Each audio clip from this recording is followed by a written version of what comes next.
Voltage ঢোকার সময় voltage যখন আসে তখন ভোল্টেজ এখানে টাচ করে একটা রেজিস্টারে, তারপর ফিল্টারিং নাই এখানে, তারপরে এই সার্কিটে চলে যায়। এখানে এই সার্কিটের জন্য আমাদের একটা ভোল্টেজের প্রয়োজন আছে। এই সার্কিটের জন্য আমাদের 1.8 ভোল্টেজের প্রয়োজন, 1p8। বোঝা যাচ্ছে তো? যার কারণে ভোল্টেজটা এই পর্যন্ত ঢুকাই দেওয়া হলো। তাহলে ক্লক হয়েছে কি সিম সাইড ক্লক, সিম সাইড সিএলকে। আর এখান থেকে যদি আমরা এটাকে ট্রান্সফার করি তাহলে এটা হচ্ছে তোমার সিপিইউ সাইড। ঠিক আছে? আসসালামু আলাইকুম রহমতুল্লাহ, আশা করি সবাই ভালো আছেন। গ্লোবাল নলেজ অ্যাডভান্স ল্যাবে আছি, মাস্টার্স কোর্স চলছে। আমাদের একজন ছাত্র আছে, ছাত্রটা খুবই পরিশ্রমী। গ্লোবাল নলেজ যে সিলেবাস মেনটেন করে, এই সিলেবাসে ক্লাস 6 ঘন্টা মিনিমাম পার ডে। এটা আজ থেকে আমরা 10 ঘন্টাতে রূপান্তরিত করতে চাচ্ছি। আমাদের স্টুডেন্টগুলো খুবই পরিশ্রমী। যখন কোনো ছাত্রদেরকে আমরা আমাদের মতো করে পেয়ে যাই, তখন আমাদের জন্য সর্বোচ্চটুকুই তাদের জন্য বরাদ্দ করার চেষ্টা করি। আজ থেকে আমরা লং টাইম কাজে চলে যাচ্ছি। 6 ঘন্টা আর থাকবে না, এখন 10-12 ঘন্টা হয়ে যেতে পারে।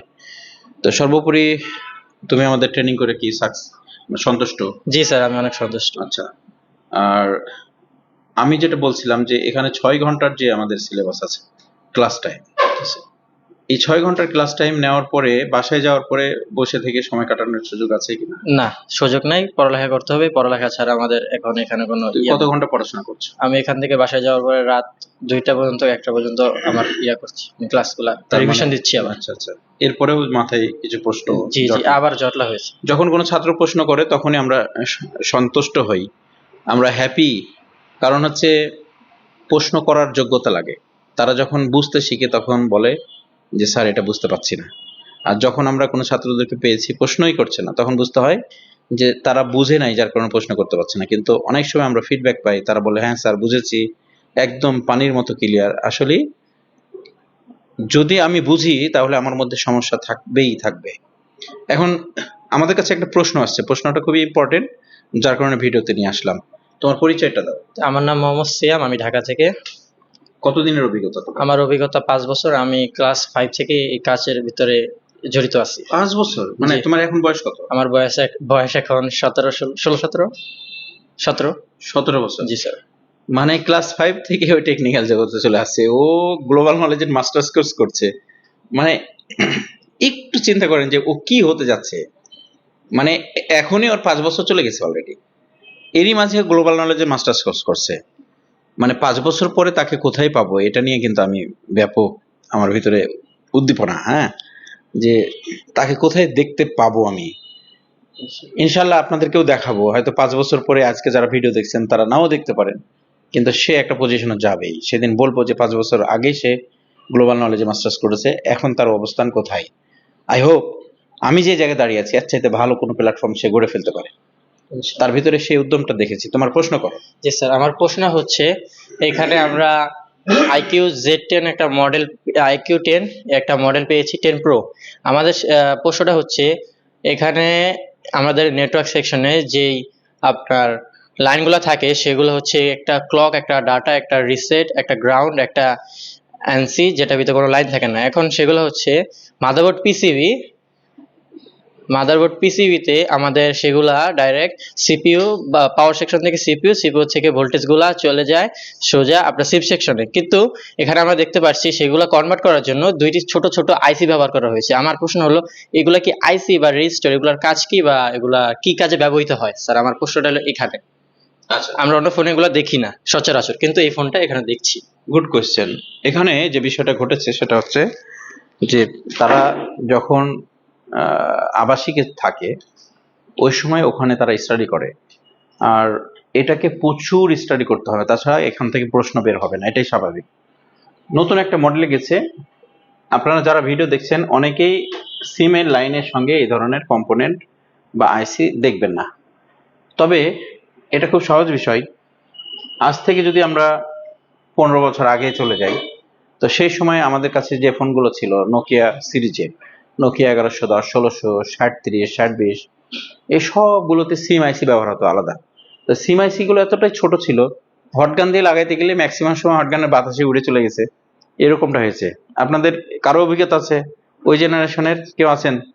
সিম আইসি একজন আছে, সিম আইসি একটা লাগাইতে গেলে হটগান দিয়ে লাগানো যেত না, আয়রন দিয়ে আমরা অনেক সময় টেকনিক্যালি লাগাইতাম, আবার অনেক সময় বেশিরভাগ সময় এটাকে জাম্পার করতো টেকনিশিয়ানরা, কারণ এখানে মাত্র 9টি পিন ছিল, সরি 8টা পিন। তো আমি দেখাই এটা কিরকম ছিল।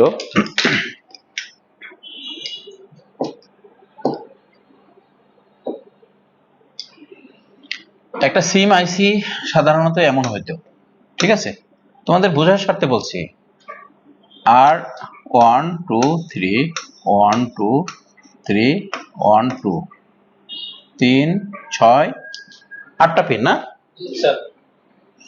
তাহলে মাদারবোর্ডে এরকম থাকতো পয়েন্টার 1 2 3 2 3 1 2। এই সিম আইসিটা লাগাইলেই সিম তার ফাংশন পেয়ে যেত, মানে তার ডাটা লাইন টেন গুলো সব পেয়ে যেত।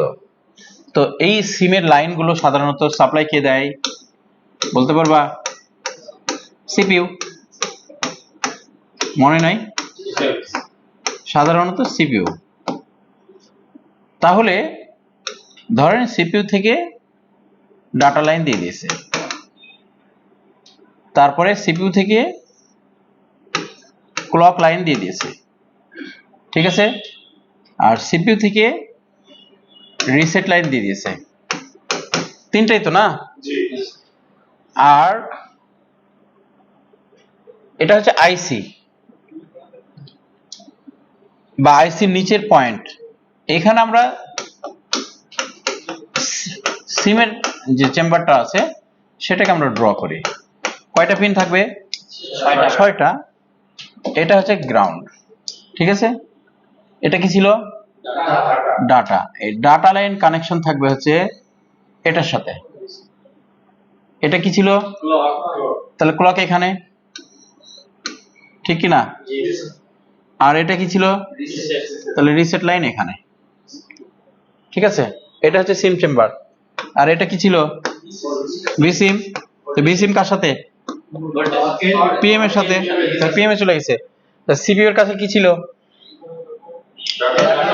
3টা লাইন ছিল। আর এই সকল কিছু হচ্ছে জিপিআইও। ওকে, এখন এখানে যদি সিম লাগাই, ভিসিম পেয়ে গেছে, আর এই 3টা পাইনি, আর গ্রাউন্ড পেয়ে গেছে, ঠিক আছে। এখানে যখন আমরা সিম আইসিটা লাগাই তখন সিম আইসির কাজ কি ছিল? সিম আইসির কাজটা জাস্ট নাও এই লাইনটাকে ট্রান্সফার করে দেওয়া। সিম আইসি লাগালেই সিম আইসির ভিতরে আপনার কয়েল থাকে, কয়েল দিয়ে এই লাইনটাকে ট্রান্সফার করে ফেলে এমনি ভাবে। ধরেন এটা,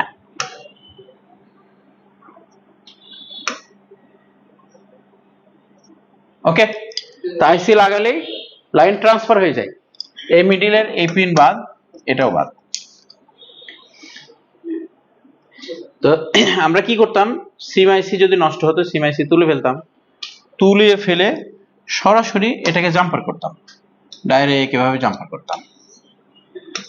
তা আইসি দিলে একটা সেফটি থাকে, আর জাম্পার দিলে সেফটিটা থাকে না, সেফটি থাকে না। জাম্পার দিলে এই ধরনের কোনো সমস্যা, শর্ট সার্কিটের সাইড এফেক্ট সিপি পর্যন্ত চলে আসতে পারে। এখানে যে বিষয়টা হয়েছে এটাও, তবে এটা হচ্ছে আধুনিক, ওই সময়ের মতো এতটা সহজ না, একটু জটিল। ওখানে তো সোজা সোজা লাইন যাচ্ছিল, এখানে কিন্তু সোজা সোজা লাইন যাচ্ছে না।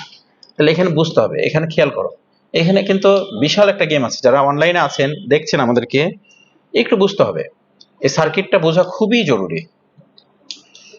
বর্ণীয় নতুন সফটওয়্যারে একটু প্রবলেম পাচ্ছি, কিছুটা প্রবলেম।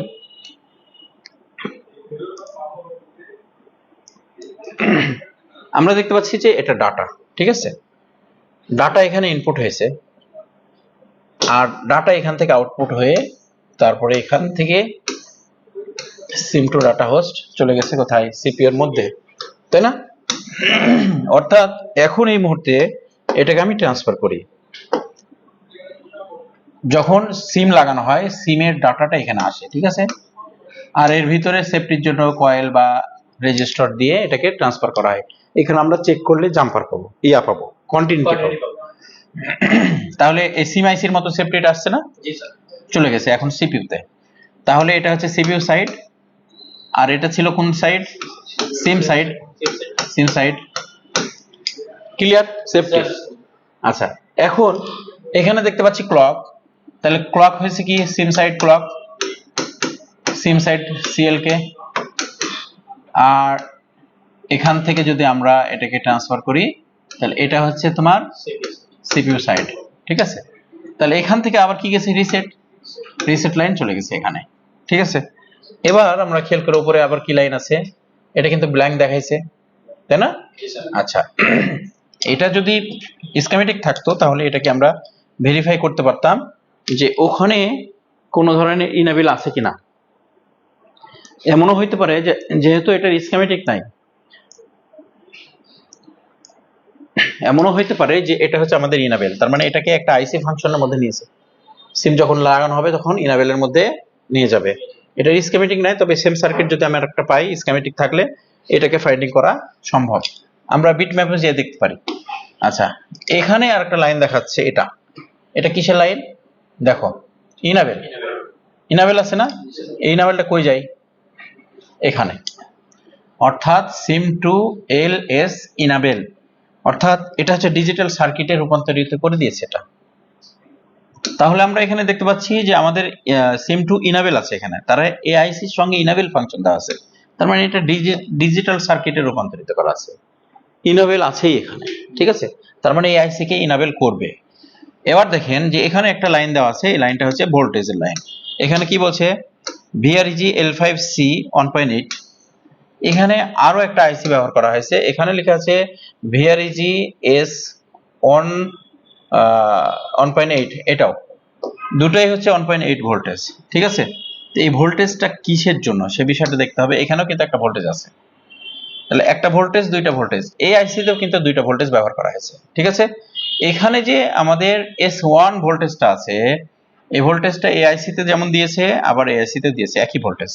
আবার এখানে যখন আমাদের L5C ভোল্টেজটা দেওয়া হয়েছে, এই ভোল্টেজটা এখানেই, আবার এখানে যে L5C আছে এই জায়গাটাতে দেখেন, এখানে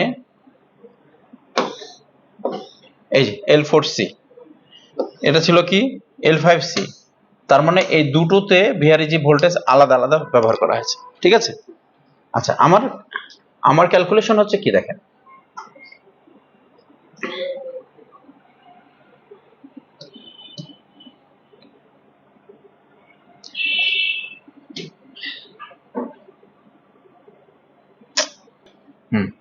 তাহলে খেয়াল করো যে এখানে যে আমাদের ভোল্টেজটা আসছে না, এই ভোল্টেজটা কিসের, এখানে যে আমাদের সিম ডাটা আছে, এই ডাটা লাইনের সঙ্গে আমাদের লাগবে হচ্ছে ভোল্টেজ, ঠিক আছে। কারণ জিপিআইও কাজ করার জন্য একটা অল্টারনেট ভোল্টেজ প্রয়োজন আছে। তো ডাটা ট্রান্সফার যখন এখান থেকে করছে সে, তখন এই ডাটা সার্কিটে আমাদের ভোল্টেজের প্রয়োজন হয়। তো ভোল্টেজটা এখানে নিয়ে আসছে হচ্ছে ভিআরইজি দিয়ে, ঠিক আছে। এখন এটার জন্য এই ভোল্টেজটা দেওয়ার জন্য একটা পুল আপ রেজিস্টারের প্রয়োজন আছে। তো পুল আপ রেজিস্টারটা কোথায় আছে, এই জিনিসটা কিন্তু এখানে আট করেনি, ভোল্টেজটা এখানে ঢুকাই দিয়েছে, এটাই যথেষ্ট নয়। তো আমরা এটা বিট ম্যাপে আসি, দেখো বিট ম্যাপে, এটা হচ্ছে আমাদের স্যান্ডউইচ বোর্ড, স্যান্ডউইচ বোর্ডের সেকেন্ড পিসিবিতে থাকবে সিম, আর এই সিম বেজে কানেক্ট হবে, এই কানেক্টরে ডাটা লাইনটা আসে, দেখো কোথায় সংযুক্ত হয়েছে, এটা হচ্ছে বিটম্যাপ। বিটম্যাপের আমরা এই পিনে এখানে টাচ করছি, দেখো এখানে তো ভোল্টেজটা ছিল তাই না, আর ভোল্টেজটা এখান থেকে এখানে এই রেজিস্টারে দেখাচ্ছে, এই রেজিস্টারে এই যে, আর এই রেজিস্টারের এই প্রান্ত কি আছে কোন জায়গায়, এখানে কানেক্টেড, ঠিক আছে। এখন এটা ভোল্টেজ কানেক্টেড হয়েছে এখানে, তাহলে আমরা যেটা বুঝতে পারলাম সেটা হচ্ছে এটা হচ্ছে ডাটা লাইন, মানে ডাটা লাইন এসে এখানে ঢুকলো, আর এটা ডাটা আউটপুট হলো সিপিইউতে। এটা ছিল কি সিম সাইড, আর এটা ছিল কি সিপিইউ সাইড। তাহলে ডাটা এসে এখান থেকে ঢুকে চলে যায় কোথায়, সিপিইউতে। আচ্ছা, আর এইখানে এসে ভোল্টেজ ঢুকে, ঠিক আছে। তো ভোল্টেজ ঢোকার সময় ভোল্টেজ যখন আসে তখন ভোল্টেজ এখানে টাচ করে একটা রেজিস্টারে, তারপর ফিল্টারিং নাই এখানে, তারপরে এই সার্কিটে চলে যায়। এখানে এই সার্কিটের জন্য আমাদের একটা ভোল্টেজের প্রয়োজন আছে, এই সার্কিটের জন্য আমাদের 1.8 ভোল্টেজের প্রয়োজন, 1P8। বোঝা যাচ্ছে তো? যার কারণে ভোল্টেজটা এই পর্যন্ত ঢুকাই দেওয়া হলো। এই সার্কিটে যেহেতু ইনাবেল ফাংশন আছে এখানে, তো এই সার্কিটে যদি এটা ইনাবেল ছিল, তো ইনাবেল ফাংশনের জন্য এটা তো কমপ্লিট একটা আইসি, তো এই আইসিতে তো আমার ইনপুট ভোল্টেজ লাগবে, তো ইনপুট ভোল্টেজ হিসেবে এখানে ভোল্টেজটা ঢুকাইছি আইসিতে। যদি আমার ডাটাতে শুধুমাত্র ভোল্টেজ দেওয়ার প্রয়োজন হতো তাহলে কিন্তু এই পিনে ভোল্টেজটা ঢুকাইতো না, এটা এখান পর্যন্ত শেষ হয়ে যেত। তাহলে এখান থেকে সরাসরি পিএম থেকে নিয়ে এসে ভিআরই যে এখানে দেওয়া হলো, দিয়ে এই রেজিস্টারের মাধ্যমে এসে ঢুকলো কোথায়, ডাটাতে কানেকশন হলো। তাহলে ডাটা কি পেয়েছে, ডাটা পেয়েছে আবার ভোল্টেজও পেয়েছে, এই দুটো একসঙ্গে কি সিম সার্কিটে গেছে না? জি স্যার। আচ্ছা, আর এখানে এই ভোল্টেজটাই যখন এখানে ঢুকলো এই সার্কিটে, তার মানে এখানে যে আইসিটা আছে U3792, এই আইসি সার্কিটের জন্য 1.8 ডাইরেক্ট। তার মানে এখানে যেটা আছে সিমের ডাটা লাইনে ভোল্টেজ কম লাগবে, এই জন্য এখানে পুল আপ রেজিস্টার, কিন্তু এখানে লাগবে 1.8। ক্লিয়ার? জি স্যার। তাহলে এই আইসি কি করতে হবে, এই আইসিতে যদি ইনাবেল না থাকতো তাহলে এটা ওই যে নোকিয়ার সিম আইসির মতো জাম্পার করতে পারতাম। নোকিয়া সিম আইসিতে কোনো ইনাবেল ফাংশন ছিল না, বুঝা গেছে? কিন্তু এখানে আমরা ইনাবেল পেয়েছি, তো ইনাবেল পাওয়ার কারণে এটা হচ্ছে কমপ্লিট একটা সুইচিং আইসি, ডিজিটাল সার্কিটে রূপান্তরিত হয়েছে। তো এখানে আমাদের ভোল্টেজ দিতেই হবে এবং এই আইসিটাকে আমরা জাম্পার না করে চেঞ্জ করতে হবে। ক্লিয়ার? জি স্যার। এখন বিষয়টা হচ্ছে এটা কতটুকু ভ্যালুয়েবল করেছে এই ইনাবেল ফাংশনটা, এটা দেখার বিষয়।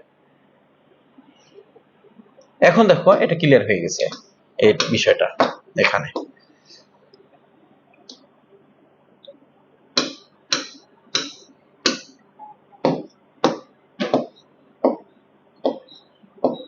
এই যে ভোল্টেজ দুই দিক থেকে দেওয়া হয়েছে, ঠিক আছে? এখানেও কিন্তু আমাদের দুটো আইসিতেই কিন্তু আমাদের ভোল্টেজ আছে এবং ডাটা লাইন আছে। তাহলে আমরা এই পুরোটা ক্লিয়ার এখন এই মুহূর্তে। তো এই হচ্ছে বিষয়, এখানে কোনো স্কিমেটিক ছিল না, তবে এখানে বিটম্যাপ পেয়েছি আমরা, আর হচ্ছে হার্ডওয়্যার সলিউশন। তবে সার্কিট সম্পর্কে যদি আপনার ধারণা থাকে তাহলে এইগুলো থেকেই মানে ছোটখাটো কিছু ইনফরমেশন থেকে অনেক কিছু এখান থেকে বের করে নেওয়া সম্ভব আলহামদুলিল্লাহ। তো এভাবে আমরা কাজ করতে থাকি। প্রচুর স্টাডির প্রয়োজন আছে বর্তমান সময়ে, প্রযুক্তি এত দ্রুত গতিতে এগিয়ে যাচ্ছে পৃথিবীতে, আপনি যদি স্টাডি না করেন, পড়াশোনা না করেন তাহলে কিন্তু অনেক কঠিন হবে। আচ্ছা, তোমার নাম কি? আমার নাম মোহাম্মদ সিয়াম। মোহাম্মদ সিয়াম। সিয়ামের জন্য দোয়া করবেন ইনশাআল্লাহ। আর তোমার 5 বছর আগে প্রশিক্ষণ কোথায় ছিল? আমার 5 বছর আগে মিরপুর 12 ঢাকা। আমার মুসলিম বাজার সেলিম টেলিকম, সেলিম কাকা আমার কাকা লাগে। আচ্ছা, সেলিম ভাই হচ্ছে সিনিয়র টেকনিশিয়ান, আমাদের সময়ের থেকে কাজ করছে অলমোস্ট 20 ইয়ার্স, সেদিন সম্ভবত শুনলাম। আর সেলিম ভাই পাঠিয়েছে তার নিজের ছাত্রকে, এবং আত্মীয় হয় না? জি। তোমার চাচা? চাচা হয়।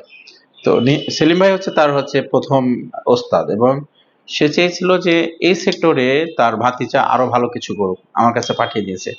এটা আসলে বড় মন মানসিকতার পরিচয়। আমরা অনেক সময় মনে করি কি আমার ছাত্র আরো ভালো কোথাও গেলে আমার হয়তো ইজ্জত কমে যাবে, এটা ভাবি। এটা না ভেবে উনি চেষ্টা করেছে আলহামদুলিল্লাহ, আর আমরাও চেষ্টা করেছি আমাদের জায়গা থেকে তাদেরকে শতভাগ সন্তুষ্ট করা এবং কনফিডেন্ট করার জন্য চেষ্টা চলছে। ও খুব মেধাবী, ওর জন্য সবাই দোয়া করবেন ইনশাআল্লাহ।